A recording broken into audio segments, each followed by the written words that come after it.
வாழ்க வையகம், வாழ்க வையகம், வாழ்க வளமுடன்.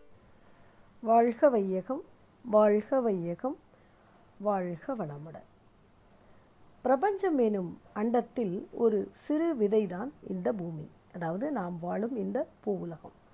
அதில் பல்வேறு பரிணாமத்தை தாண்டி மானிட வடிவம் எடுத்து இறை உணர்வு பெற்றே நாம் பிறந்திருக்கிறோம். ஆனால் நாம் வளர வளர மாயை எனும் வலையில் விழுந்து பாவப்பதிவுகளை நமக்கு நாமே ஏற்படுத்தி கொண்டு பிறவி எனும் புதை சேற்றில் விழுந்து இன்ப துன்ப சூழலில் மாட்டிக்கொள்கின்றோம். 6 அறிவு படைத்த மனிதனிடம் மனம் எனும் மாபெரும் பொக்கிஷம் இருக்கு. அதனை கொண்டு புறத்தை ஓடிக்கொண்டு இருக்கும் மனதை அகம் நோக்கி திருப்ப மகான்கள் சித்தர்கள் நமக்கு கொடுத்திருக்கும் பயிற்சியே அகத்தவம். இறைவனை உன்னுள் தேடு, உன் மனமே ஆலயமாக இறைவன் உனக்கென்றே இருக்கிறான். தேனுக்குள் இன்பமாக, பாலுக்குள் நெய்யாக அவன் உறைந்து இருப்பதை ஆழமாக உன்னுள் சென்று உணர்ந்து கொள்ளத்தான் அகத்தவம். கெட்டுப்போகும் பாலிற்குள் கெடாத நெய் இருப்பது போல அழிந்து போகும் இந்த தேகத்தினுள் அழியாத பொருளான அந்த மெய்ப்பொருளை நாம் காணும் முயற்சியே அகத்தவம். இந்த அகத்தவம் மூலம்தான் பூஜ்யமான இந்த பிரபஞ்சத்தில் ராஜ்யம் நடத்தும் அந்த பூஜ்யரை நாம் தெரிந்து கொள்ள முடியும். இதனை பற்றி மேலும் விரிவாக நமது அருட்தந்தை கூறுவதை செவிமடுப்போம்.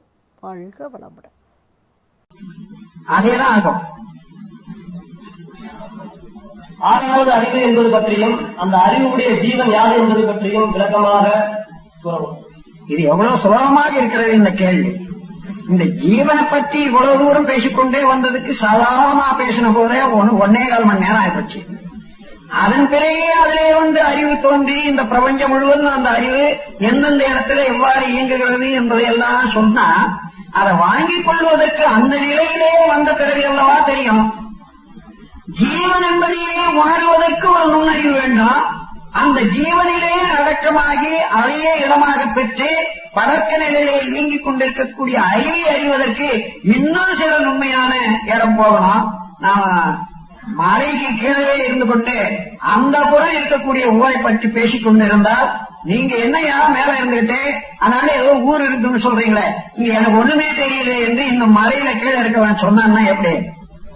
நீ வாப்பா மேல இங்கெல்லாம் வந்து பாரு, அந்த ஊர் தெரியுது இந்த ஊர் தெரியுதுன்னு சொல்லுவான். அது போல அறிவிலே ஒரு நுண்மை பெற்று ஆராய்ச்சியிலே சிறந்து உயிர்நிலையை அறியத்தக்க அளவுக்கு தவம் உயர்ந்த பிறகுத்தான் இதை தெரிந்து கொள்ள முடியுமே தவிர அதற்கு முன்னதாக எவ்வளவுதான் விளக்கினாலும் கூட தெரியாது. ஒரு